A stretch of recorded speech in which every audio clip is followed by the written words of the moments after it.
Malam hari ini kalau ada orang bertanya, wonten tiang yang di dalam nanti setelah acara ini bertanya, apa pentingnya acara malam hari ini?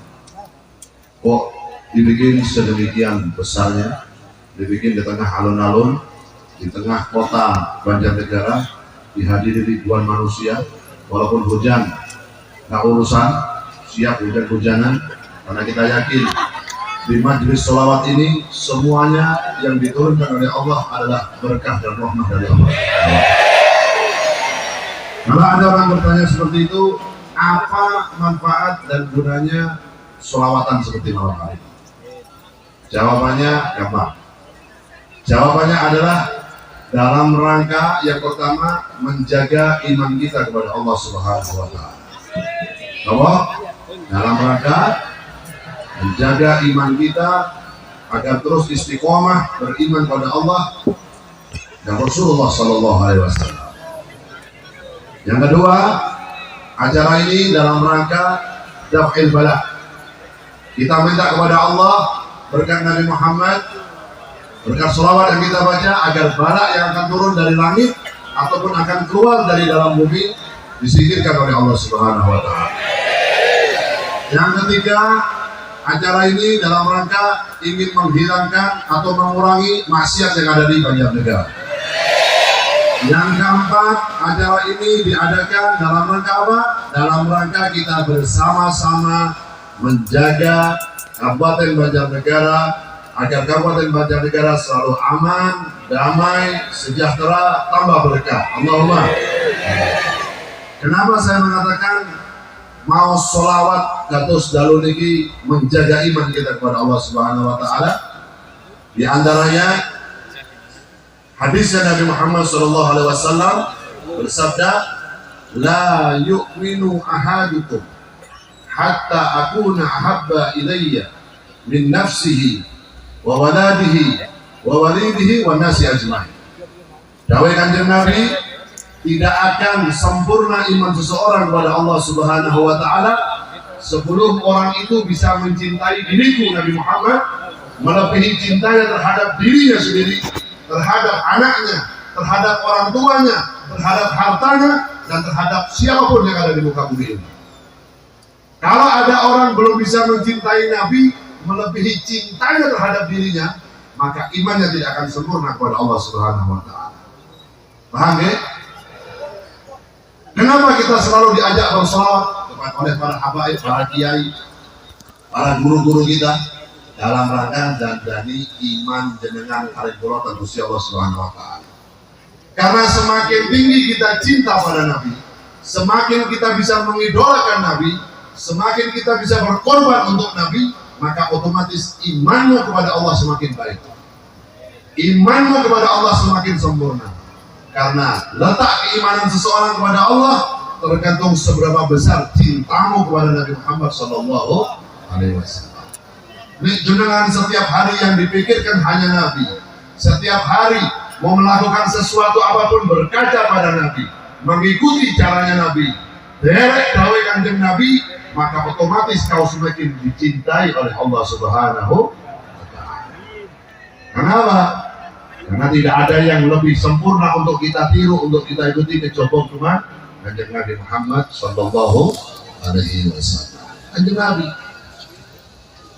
Makanya jenengan setiap hari kalau mau menghabiskan waktunya untuk mengikuti caranya Nabi, derek sunnah Nabi, bahagiakan Nabi setiap hari, maka kau akan dibahagiakan oleh Allah Subhanahu wa Ta'ala.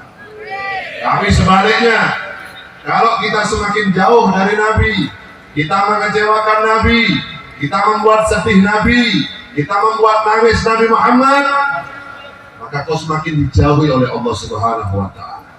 Maka dikatakan oleh para ulama-ulama kita, jenengan nek nyuwun napa mawon Gusti Allah, jenengan donga model napa mawon Gusti Allah, nek bukan tidak dibuka dengan bacaan sholawat pada Nabi dan tidak diakhiri sholawat kepada Nabi, maka doamu hanya tergantung di langit ketujuhnya Allah Subhanahu wa Ta'ala.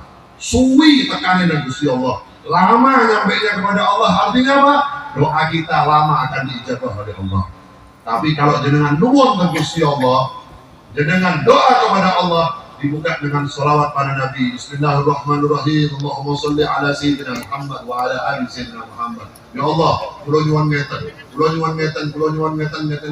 rampung. Wa sallallahu ala sayyidina Muhammadin wa alihi wasallam.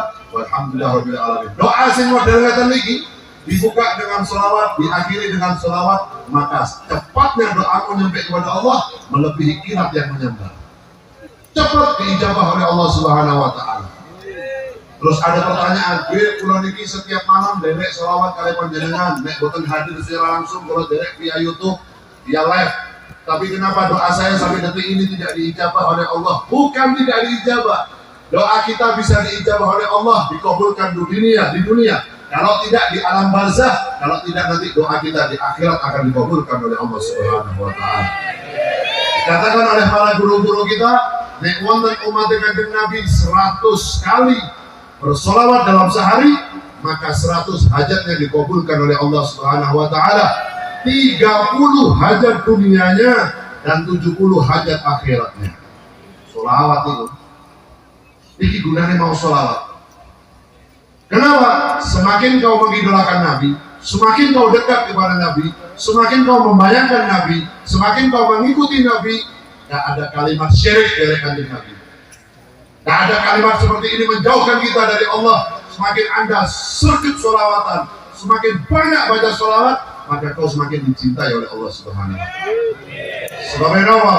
Sebagai tiang ahli mau sholawat itu, orang kalau setiap hari membaca sholawat nggak pernah putus hubungan dengan Nabi Muhammad, maka ibadahnya dia, perilakunya dia, akhlaknya dia akan mengikuti caranya Nabi Muhammad SAW. Nggak ada yang lebih sempurna ibadah manusia di dunia kecuali ibadahnya Nabi Muhammad. Tidak ada manusia makhluk yang paling dicintai oleh Allah melebihi cintanya Allah terhadap Nabi Muhammad. Bahkan Allah berfirman dalam hadis qudsi, kalau bukan karena Nabi Muhammad, Allah tidak akan ciptakan dunia dan isinya.